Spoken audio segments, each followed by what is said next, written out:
Welcome to the Trad Dads podcast, where we examine cultural and political issues through the lens of traditional thought. All right, so today I have Levi Breederland with me, and my name is Levi Russell. We're going to be talking about family versus rugged individualism. And so I think what's interesting is there are these two. I think these are both things that we often characterize as being common themes for the right. You know, the right wing cares about family, and the right wing also cares about being, rugged individualists. We don't need anybody else. And I think maybe there's a way that people can sort of make those two things at least seem consistent, but I don't know. I think there are some significant differences between the sort of worldview you get if you take those two things seriously. And I think where it diverges is how we treat the concept of place and the importance of, a physical location for a community.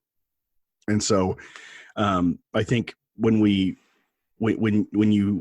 have that concept of place, you can see a division between your actions that support a family or support the family as an institution, not just as, a nuclear family, two parents and, two kids or whatever, versus, the place doesn't matter. So you need to be a rugged individualist. You need to be willing to go wherever you can in service of some other issue. And I think where we see this the most is, especially in recent discussions of sort of the bigger issues that are that have come up thanks to Trump's discussions of trade, and I think in Canada, the sort of very open door policy of on immigration of Trudeau, and it just seems that there is not this concept of, this is where I live, this is my community and my place. And, the rugged individualism perspective says, well, if you can't find a job in your local area, then you just move, and none of the other stuff matters. And so what I thought is we would talk about these two kind of practical directives and how people should handle their behavior, in terms of these two things, and what if is there some higher thing that we should be concerned about, besides just our, just worrying about, well, where am I going to find a job, and should I be willing to move? And I think what I'll do is I want to start off just by kind of telling my story of the last 6 or 7 years here. So I grew up in a small town in southeast Kansas. Right in the middle of the U.S. And, I think my family had a very strong sense of place to a degree. On my father's side, as far as I know, my family settled there when they came to the U.S. in the late 1800s, and they just stayed. My grandparents lived 3 miles west of us on the established farmstead, and then my dad had bought the old farmstead from my grandfather, and so the house that was there, that was like 1 room or 2 rooms way back in the 1800s, that was the house I started my life in.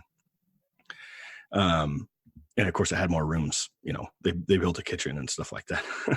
but the thing about it is they had a really strong sense of place. Now, my mom's side of the family, it's a little different because my grandpa was in the Navy. And so, they had lived in Japan, they'd lived in California, and they had sort of ended up, he became a preacher, and they had ended up in southeast Kansas. And so then, I go off to college, and, this is a big deal for my family, right? Everybody I know in my family lives pretty much in this small area in southeast Kansas. And then a couple family members on my mom's side live in the cities near there, Wichita, Kansas, and Kansas City area. But my dad's side, everybody stays in that one little area there. Hmm. And, so I go off to college. I spend 8.5 years at K-State getting 2 degrees. And then once I have my PhD, we move to Texas. Because, of course, education wise, I mean, if you have a PhD, you've pretty much pigeonholed yourself into, relatively small number of jobs in any location. And in most locations, there is no job for you. So I start off at Texas A&M in Corpus Christi, and so I'm 900 miles away from, the place of my birth. And so that, moving to college was no big deal compared to that. I mean, that was a huge change. And so by this time, we have 2 kids. My second child is born down there in Texas. And then we move again to Athens, Georgia, which is even farther away, I think. Not too much farther away in terms of just total miles traveled, but way over to the eastern, to the East Coast, basically. And we spent 2 years there. And then last year around this time, we moved back home to Kansas. And it's just been such an interesting thing for me coming back home and being able to see my family, my extended family, and to sort of recognize how important that is to me and to my children and my wife. So we live in my wife's hometown now, and her parents are just a few blocks away. And it's been such an important thing for me because, I had tons of opportunity where I was, job wise, everything was going fine for me, but, we wanted to come home, and I'm realizing now how important that was for me and how much I would have given up, just to come home. But I also recognize that, other people don't. I think it's one of these things where you don't, given the culture today, it's hard to see it until it actually happens, until you actually take the step. It's hard to see, how much it benefits you in the long run if you just take that step. Oh yeah.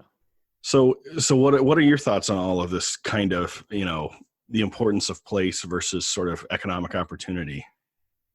Yeah, it's interesting. Like, so I'm like a first generation native to the area in Canada because my parents are both from other countries. So like I grew up with no family connections within a day's journeys, either by car or by plane, depending on which family you wanted to see. And so I have no like emotional ties to the area where my parents live and where I grew up, other than the fact that, that's where they are. I don't have extended family in that area. And when I look at like my dad's side of the family and his childhood, like he grew up in a town where all his family lived and where his ancestors had been for a while, and everyone is still in that area. If I go to Holland, I'm going to go to this one area and you can, visit everyone in a day because they're all so close together. So it's such a difference between this idea that it's like we're from this part of this nation or this province or state or whatever, and you kind of your area that you're from and all these family members and history. And then for me to say like, yeah, I've lived in Alberta for 7 years now, but I don't have deep roots, right? Like my roots, that my connections are so shallow. We just stopped this, but we spent 2 years living in the same house as my wife's parents, and kind of experimenting with that, partially to save money so that we could buy a house. But yeah, so we spent 2 years like in very close proximity with family, and definitely miss it. Like I think living in the same house might be a little bit much. But now like we're maybe a little close to the mother-in-law we're kind of thing. yeah, it wasn't bad, but there was definitely times, and being able to hear the neighbors upstairs all the time and that kind of thing. But like now we're 2 hours away from them now. They moved south to be closer to work, and we moved north to the town that we wanted to live in. And then you live really far away from your parents, right? From your parents. Yeah, my parents are 13 hours by car, Okay. 12 and a half hours, something like that. Cheaper to drive than to fly, so measure it in driving time. But yeah, like now, like we don't have family close by. We have close friends, and that's part of why we chose to move to this town. But yeah, it's so different than to, like, I talk to family members in Holland, and they'll say like, oh yeah, we biked over to this person's house for dinner and that kind of thing. It's like, that's so foreign. Mm-hmm. And to have like the history too, like when going to Holland with my dad, he'll point out houses that it's like, oh, my friend in high school lived there, and my uncle used to live there, and now my cousins live there. And it's like, so much history, and you have such a like intrinsic connection. It's not just the fact that you used to live in a certain house. It's like, yeah, that house has been in the family for generations, or that farm has been in the family for generations. Right. Yeah. So I think, probably going on 150 years, that house is still in my family. So my grandparents died a few years ago. And I think when my father passed, I think we sold that house to my uncle, or he had bought it before.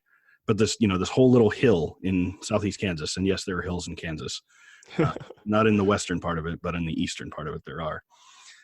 This whole little hill, my family owns the whole hill. My uncle lived on the other side, and we lived on the one side, and now he owns the whole thing. And then he bought the old farm, the newer farmstead, after my grandparents died. And so, our family is kind of staying in this one little location. And yeah, I guess for you, it just seems like, like I can drive home. I can do kind of what your dad does in Holland. Like I can drive, an hour south of where we live now. We live in eastern Kansas now, just south of Kansas City. But, I can go home in an hour, and then I can drive around this area and see my old friends, homes, and many of my friends from high school still live there, or they live around this area. And they didn't go far. They didn't go, maybe they live outside of the suburbs of Kansas City because it's so expensive to live there. But, I can go and I can visit my home, where I grew up, where I was born. I guess that's another thing. If more people are staying in their childhood region, then it's not just family. It's you have friends and other connections that you've known since you've been a kid that are still, relatively close by. Yeah. After we moved back and my third son was born, I got a few of my high school friends to meet me at a distillery here in the town we live in now. And, we just had like a little liquor tasting, and I grabbed some food from the local barbecue place, and we just, kind of sat around and chatted and stuff like that about, family and kids and all that. And it was different from anything we'd been able to do before, because, when we moved to South Texas, I mean, Texans are just different kinds of people than we were used to. We're sort of, I guess sort of pseudo Southern Midwesterners. I mean, Southeast Kansas is odd because it's so close to Missouri and to the hills and stuff. It's sort of Southern to a degree. My cousins live in Wichita. They say y'all all the time. So, it's, so there's a little bit of that, but people in Texas are just different, and they're not bad people. They're not evil people. They're perfectly nice. I mean, Corpus Christi was full of Catholics. I mean, the whole diocese is that one city. There's that many. Oh, wow. Yeah. So, I mean, that part was really not really neat, but we just had such a hard time, in fact, actually, it was funny. Most of the people we ended up befriending were also transplants to the area. So there were very few people that were, like Corpus Christi, people that we ended up becoming friends with. And the same thing in Georgia. Yeah. I mean, like the real salt of the earth Georgia people called me a Yankee all the time. You know, and it was just such an odd experience. You just feel out of place. It's just not. And so I remember talking to one of the guys in Georgia when we were moving back, and he's like, well, you're probably going to feel more at home just because you're going to be more comfortable around all the people there because they're going to be like you. Oh yeah. He was trying to be rude, but and he didn't call me a Yankee, thankfully, but it was just one of those things where I think it's sort of like he understood, and why you would want to go home. And it's just such a funny thing, I think, because, people, it's such I think we should talk about age a little bit, because it's like when you're a kid in a small town, you're like, all you want to do is just get out of there. Right. And I mean, there's plenty of country songs from the 90s about this, that all you want to do is leave, and then of course, with the country songs, it's like, oh, well then, I turned 35 and I decided I wanted to go home, kind of thing. But do you think there's something about youth that makes us want, and I guess for you, you're kind of having to just sort of resettle where you're at, right? Because I mean, conceivably you could just, we'll talk about the job thing later, but do you think, is there something about like being young that like you just want to get away? Or do you think that's everybody, or you think that's personality driven? That's a good question. It's interesting that a teen/young adult, when you have so little responsibility and so little connections, like if you're required to raise your own room and board, you're one person. It's not difficult compared to when you have a family. So I think part of it is when you're done high school, it's kind of like you're free for the first time in your entire life. You have no responsibilities, no connections that have to be kept, which is why people love to travel at that stage of life. Yeah, sort of. And like if you've you been only have to take care of yourself, so it's not like you have this, because once you have a family, right, then it's like you have this responsibility of protection and care. And I think if you've grown up and spent your entire life in a small Midwestern town or something, like especially these rural areas, it's like, oh, I want to move to the city. I want to, get into real culture and get away from the family that I've been cooped up with for all these years. But then, once you I think that's a result of technology, right? It's sort of like, like the story of Adam and Eve, right? Who told you were naked? Right. It's like who told you were a stupid hick, right? It's like because the sort of the media and entertainment class and the journalistic class, just sort of and there's thunder. I don't know if you can hear that in the mic, but it's raining out here in Kansas. You hear nothing but the sort of the glamour and all of that of somewhere else, and so it's like, well, there's nothing I want to do but go to see something else. It's like I'm missing something. And I feel like if you get to the point where you build a family, then I think you got to have something in you that says I'm missing out on something. Because I mean, to a degree, I was happy just driving back for holidays every once in a while and having family come visit us. But the more time I spent, and some of my cousins passed away, so I was flying back for funerals and stuff, and it was like, what are my priorities here? Why am I flying back?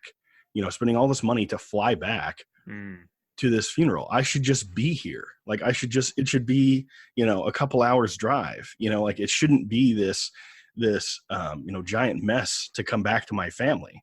I'm lucky enough to have a big family, on my father's side anyway. And it's like, why, what am I putting ahead of this? And so, I think to an extent it's sort of it's definitely not a nature thing. It's a nurture thing where people, we're kind of taught. And I think, maybe people in cities, I have no idea. I mean, it's like, it's all right there at your feet. So maybe, some of those people want to leave a city to move to the middle of nowhere. I don't know. I guess that fits with the rugged individualism thing, right? But I think, again, those people I think that whole, well, I'm going to strike out on my own kind of thing. And I guess we can get into the job part for this now. It's like, well, you got to strike out on your own, right? You got to have that American spirit, right? You got to go west, young man. Yeah, exactly. And it's like, but why? Like that, to me, that only makes sense if two things are true. One, if your family priority is relatively low. And two, if the only thing that matters in terms of family is your nuclear family, not your extended family. Mm. You know what I mean? Yeah, So, and if your parents are in the similar situation where they, struck out on their own and are half a day's travel from their family, then you don't have as many local relatives as a teen, and so the cycle kind of repeats itself in that way. Right. So you're sort of like a second generation immigrant to Canada, right? Yeah. Yeah. And so whereas me, I mean, I don't know, fourth maybe, but I'm not a child of the settlers of the US, like from 500 years ago, but my family came over much more recently, as far as the family that I know of. I don't know about my mother's side that much. But the fact that I don't even know, how long ago, it makes my situation, I think, different from yours in that sense. And, I can remember when we lived up in Manhattan, that was kind of the area where my wife's family was from. And, her one side of her family is just all Austrians, and so we went to this family reunion in this little church it had this little graveyard, and the graveyard was just her family. Like, wow. I mean, it was so cool to see that, and so there's all these 75-year-old guys that are like 6'3", cause they're all like giant Austrians. It was terrifying, but, because they were all taller than me by a lot. But anyway, it was so cool to see that, to just see like, the soil there, right? Even the soil was like impregnated with, her family, like, oh man, it was just so cool to see that. But now it's like, I think people are just expected to move for a job, right? And so of course, college, I think, is part of this, right? The whole idea that's like, well, you got to move away to college, right? And for most people, college is so much of an idea of like you go and you live in the dorms or whatever, and right.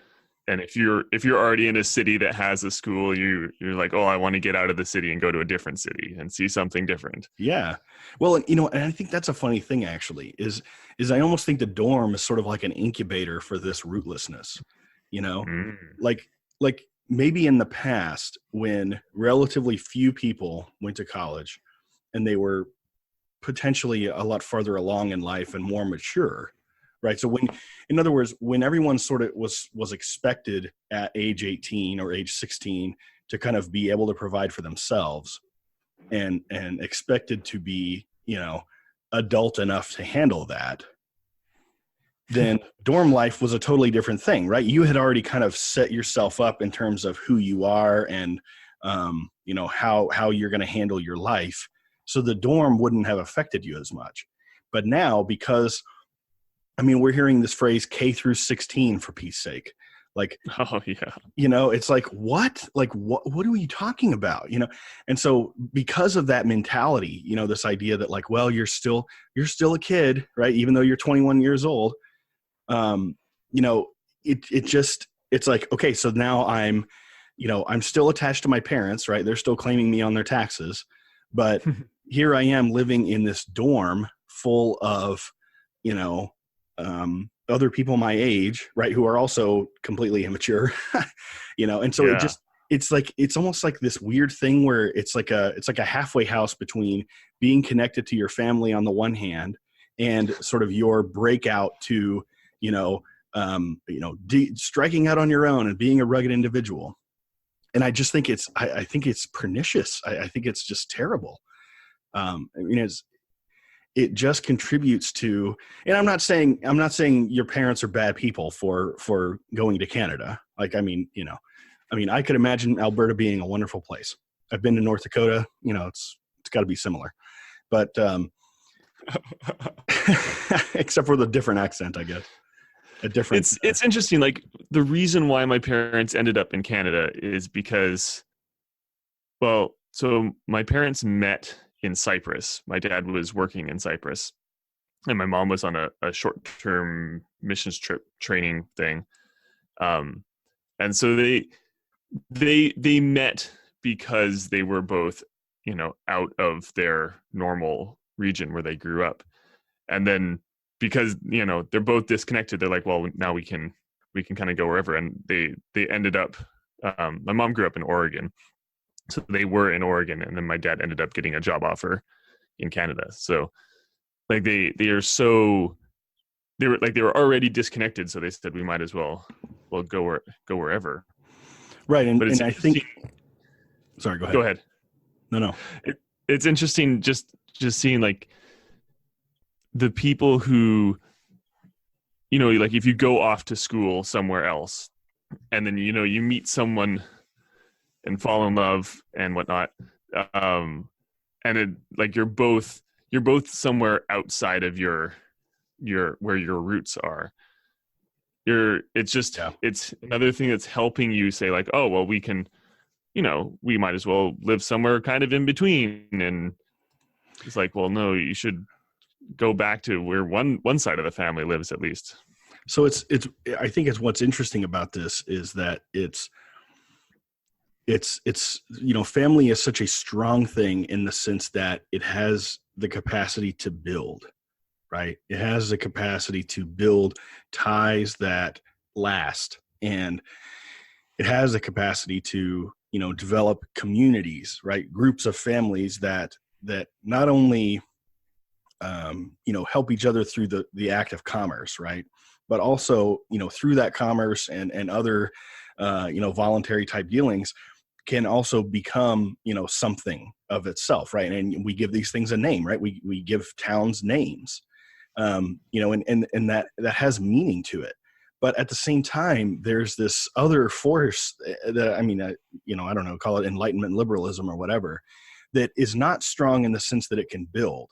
It's only strong in the sense of that cancer is strong, right? That it can infect something and destroy it from within, right? And so it gets into these communities and just hollows them out, because now it's like, well, the place is just, the name of your town is just the name for the dirt that happens to be encircled by, some government boundary. Well, no, it's the people that live there, Yeah. And, it's like, I heard this great analogy. So like, the cells that make up your body are probably not the same ones that when you were a kid, right? Like those individual cells have died and, fallen onto the ground or whatever, right? But you are still you, right? Even though you're made up of a different group of cells, right? So that place, that location, that community is still the same community, even though the individuals, some of them have gone into the dirt, right? And we have new ones, but that community is still a community. And to me, so again, I think there's these opposing forces that are strong in different ways. And you just have to figure out how to keep that enlightenment liberalism at bay to the extent that it has pernicious effects. You want to keep it at bay because it is so destructive. And one of the ways you see this, I think, is the economic thing. So I left, Kansas because I had put myself into a position where it was going to be hard for me to find a job in the state. And I just didn't really care that much at the time. I was like, well, there's some job openings. And so I applied and I flew to several states for interviews. And my first opportunity that I got was in Texas. And so I took it, and so I had put myself in an economic situation where, I was just going to have to take the job that I could, that I was, number one, interested in and qualified for, but also that would take me, because the market's really small, for agricultural economists, It's a small group. For So anyone with a doctorate in general, like all the yeah, people I know or know of who have doctorates are all, have lived in, 5 cities in the last 10 years kind of thing. right. And compared with something that's very generic like sales, right? It's like, you can, if you're a good salesman, then you can go anywhere, right? I mean, you can sell anything, and so eventually you kind of narrow down into a certain area, but even then, right, if you sell pharmaceuticals, I mean, you can sell that anywhere. So it's just such an interesting thing, how much this concept of career, and commitment to career in some ways over family, right? And I don't think most people would admit that, but career over your family, the importance of the money and the status, right? How much that affects our decisions to live in different places, and I was able to find a position, in my wife's hometown. I'm that was a miracle, literally. But so what do you think about that sort of thing, about people's sort of employment decisions and family, and maybe how things have changed with technology? Yeah. At least in recent years, like there's definitely an uptick in the amount of businesses, especially like in my field of work, like anything technology related, there's an uptick in businesses saying like, yeah, we want to hire people offsite because it is financially a good decision for the business. So that's a nice thing to see. And like, I work from home. This is where I work, and so I'm not so tied down to a location, and I can say I want to live an hour out of the city, kind of thing. But it's definitely something that should be considered. Like, don't let the job itself define everything in your decision making. Like I know one guy who he used to live in the town that I grew up in, and I'm friends with his kids. And he was working downtown Vancouver, and his commute was 2 hours one way. Oh my gosh. And just nonsense.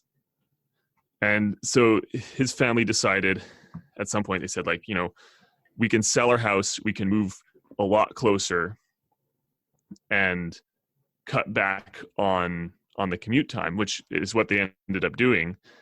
So they made a decision to kind of uproot and be further from the family they had in the area, and now they're like an hour from their previous roots. Mm-hmm. So in a way, like they cut some connections and lost some contact there for the sake of reducing commute time. And in his situation, it's kind of like he had to do it because he was working at businesses downtown, and he needed to be to be closer. Yeah, so I think that and in his situation, like he was saving over 2 hours a day that he was then spending with family. So in that way, it's good. But on the flip side, if you make decisions solely because of the work situation and say like, oh, I don't need to see my extended family all that often, I'm gonna move halfway across the country. Right. Like, well, there's more than just money involved here. Yeah, and I think so. In that guy's situation, to an extent, it's it's like, well, does he even just in the wording, right? Does he have to work in the city? Again, most people have opportunities that they can work in other places. Now, would they have to take a pay cut?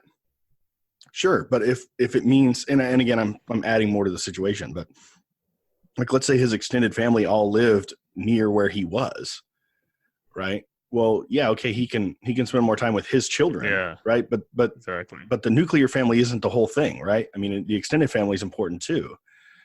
And so it's like, if he had made a different decision and said, okay, well, I'm gonna find a potentially lower paying job, and of course, some people just aren't in that situation, right? Some people can't take a pay cut because they're only able to meet their needs, right? They're not over consuming. And I mean, it gets into so many different things, because I was told a long time ago when I was a teenager that the phrase "I don't have time" is totally meaningless.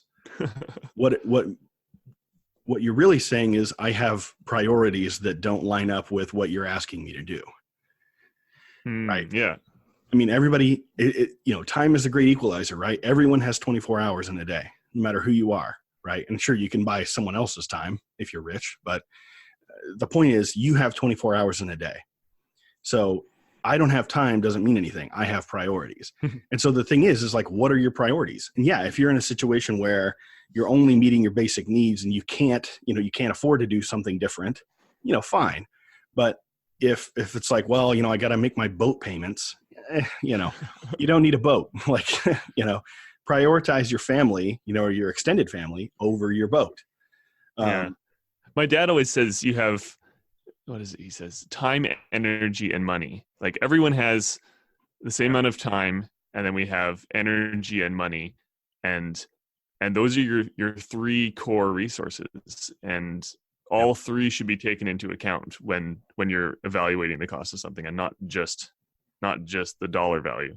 So the idea of evaluating a lower paying job but having better connections with where you grew up or whatever is something that I would say you need to add a fourth thing in there, right? You need to add, my family and my roots into that equation. So if you're making a decision about, where you're going to locate. I mean, it's good to be around the community that, that gave birth to you. Right. And then this whole idea, there's so many intrinsic benefits to being closer to family and being closer to just more people that you have a strong relationship with. And it's the fact that you know the guy who does something because you grew up with him, and you have family member around that can provide babysitting. It's another example. Exactly. No, and that's such a huge thing. Well, and even still, like, we had we've had our in-laws babysit, but we also had another family in our parish. The parents are like half a generation older than us, and so their kids are like teenagers. And so we had one of their daughters come and babysit our kids, and it was such a neat thing because it wasn't one of these these dating service app things, right? Where you, like, no, I actually see this person, in the flesh, right? In front of my face at mass. And, I hired them because I know them. I didn't hire them because some app said that, she was a good babysitter. Like, why can't we just have relationships with normal people instead of having like a stupid app make the decision?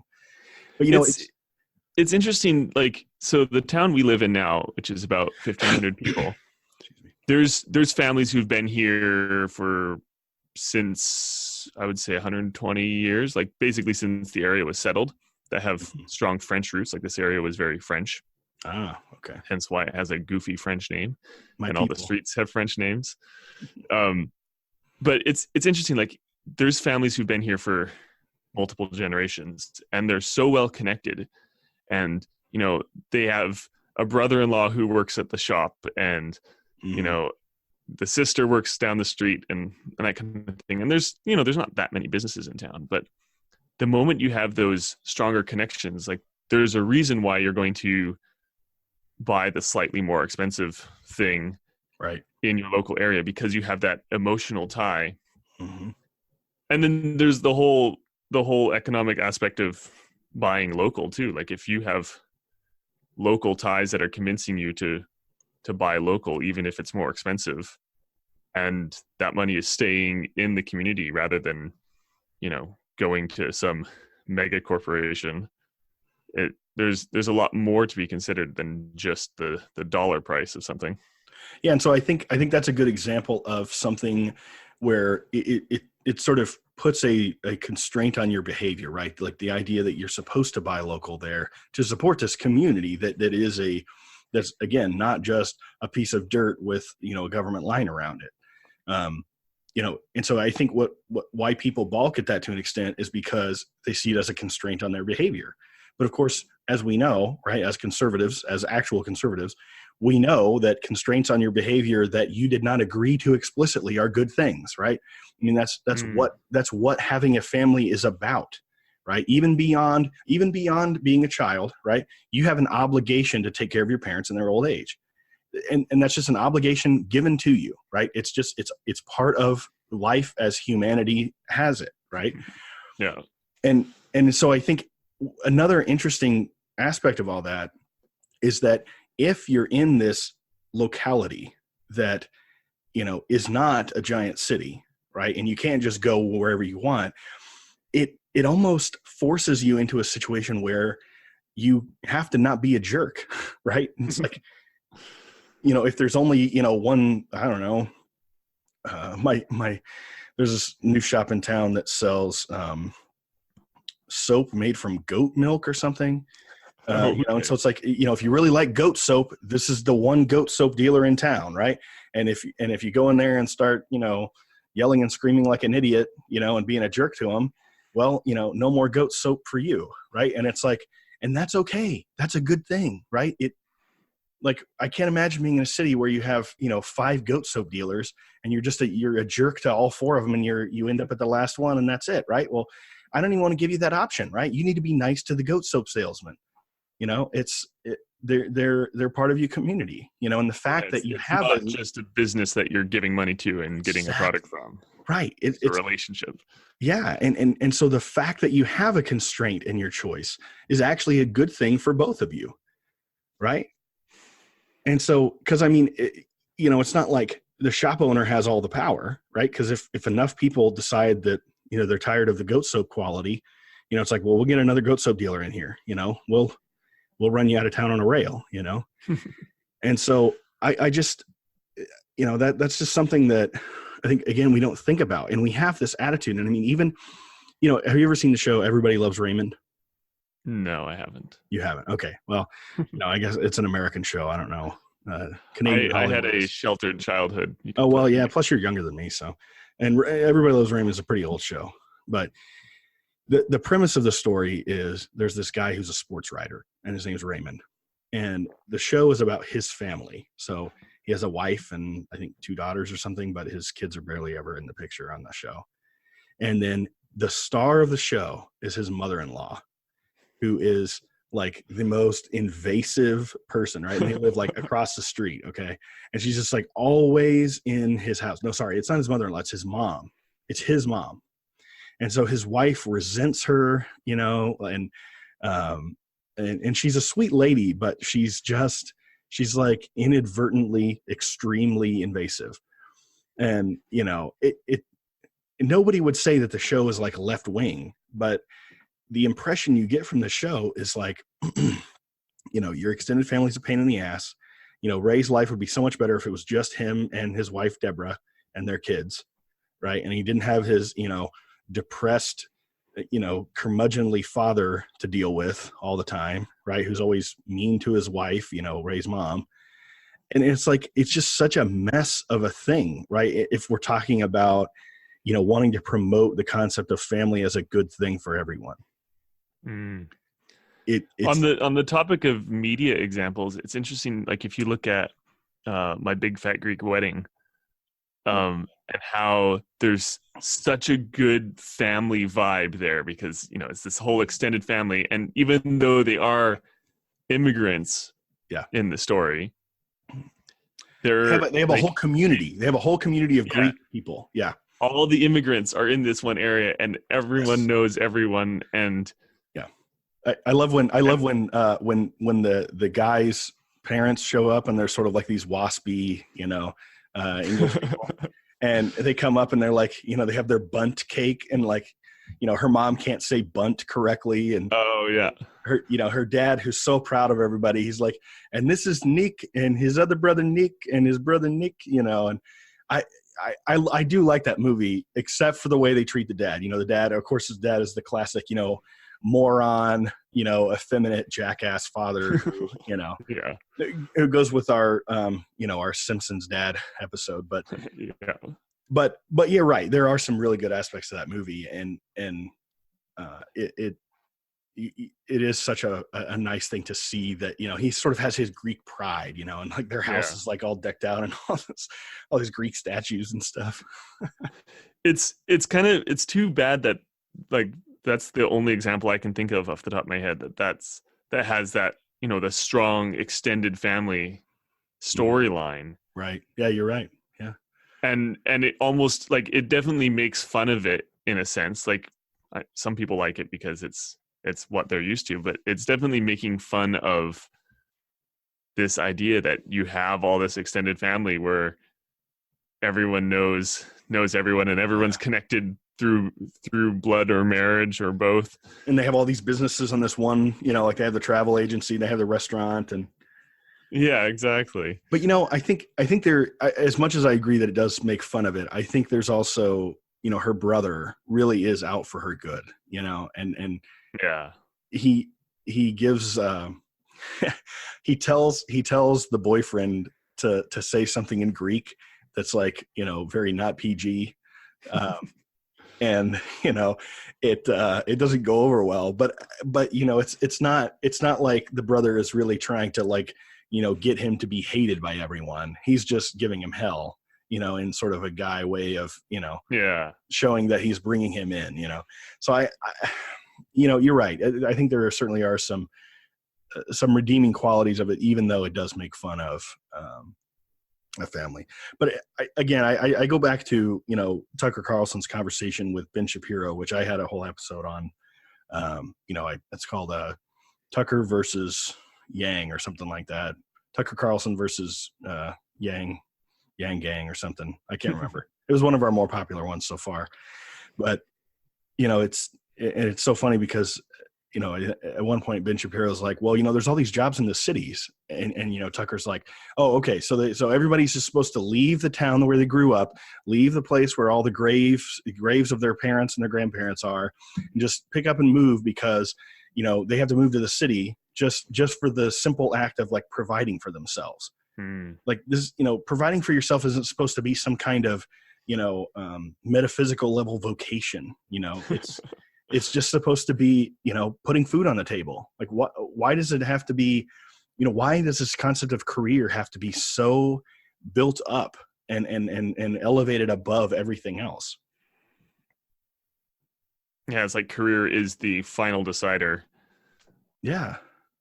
Like, well, this is a good career move, the kids won't get to see their grandparents, but, twice a year. But, this was just, this was good for, if my cousins die, I won't even know it. But, I just, it's so irritating. It's interesting. Like you've mentioned the graveyard several times, and I don't know, it's interesting to think like there are people and places where everyone is buried in that same graveyard, and you can walk through the graveyard and like relive family history. And then you look at a lot of us immigrant families, it's like, well, my grandparents are in one graveyard and my parents will be in a different graveyard and I will be in a different graveyard than that. And that kind of, it shows how much people have moved around. Yeah. And I think what's great about that too is sort of the permanence of it, right? Is that that's not going to get moved. You know what I mean? And, I'll say I'm in the Knights of Columbus, and, one of the things that we try to coordinate a lot is we try to help, maintain the Catholic grave site here in this town. So this town has two graves, or two cemeteries. There we go. One is the Catholic cemetery, and it's pretty small, and then there's the municipal cemetery. And we as the church, like, we maintain all of that for our cemetery. And I think back to that my hometown. We grew up outside of a little town, and then just like my dad was a road grader operator, and so it's not like we were rolling in dough. My mom had a job too. And my grandmother watched us when we were little, like really young. And then, after school and stuff like that, up until a certain age. And then in the mid 90s, when I was, 9 years old or so, we moved to another town. We moved to the relatively big town about 20 miles away because my dad got a job opportunity there. He got hired on to work for the city, and again, we were going to be able to be a single income household at that point. So my mom was going to be able to watch, to just have her time to be a mom. And, my brother and I were going to go to school a few blocks away. And, we had this little house. It was a 3-bedroom house with 1 bathroom, and it had a nice garage. And that's why my dad liked it, because it had a nice garage, nice big garage. And, that was where we were going to, kind of resettle, and it's not like we were far away from family. We were 20, 30 miles from most of my family at that point. And then my dad passed away when he was 33. So, so he's buried in that cemetery in that town, the one cemetery in that town. And so are, 2 of my grandparents, so it's like, that's where my family is, in the sense that the cemetery tells me where my family is. Right. And it just seems like something. I feel like I just look back and I'm like, how did I miss this? How did I miss the importance of the place? And it's not like I like everybody in my extended family. I don't, but I'm going to go visit them, and talk to them and stuff like that. We got to go to the 4th of July and saw my dad's side of the family was all there. And it was so much fun, my kids to play with, their cousins and second cousins. And it's just such a joy to be able to do that, even though, it was one night and, I had to be around the people I didn't like too much too, but it's like, there's nothing that can replace that, and nothing that can replace being able to go to, my grandfather's grave and put a flag on his grave, on Memorial Day and stuff. And I just think that, when people are thinking about, where they're going to try to settle for their life after college and they have a job and stuff, I gotta say that, if we're working to their own detriment in a moral sense. I think if they don't consider, that place. And like you said, I mean, there's a lot of opportunities now where, you can basically work from home. And I think that's just going to increase over time. Yeah. Like if you've got a passion for the trades or something, that's a different story, but there's so many jobs, and not all technology jobs, that can be done from home or from satellite offices.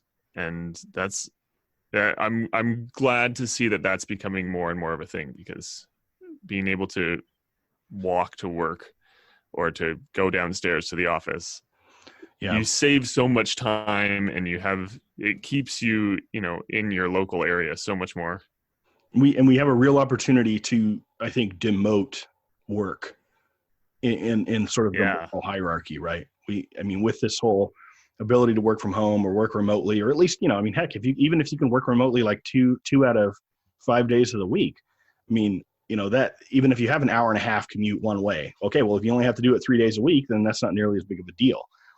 And so you can stay in your ancestral home. You can stay where your family is, and be part of that community, and do some of those things that are probably more important than, choosing where you're going to work. And like you said, with the trades, yeah, sure. But I don't know, you got to have HVAC technicians and, electricians in every town. Right. So, there's probably an opportunity not too far away from you if you go into something like that. But, for the love of God, don't get a PhD, because then your job is going to be where you live. So is that the key takeaway from this conversation, is you shouldn't get a PhD unless you want to have to move to get a job? Well, I think in the specific context of not making the mistakes I did with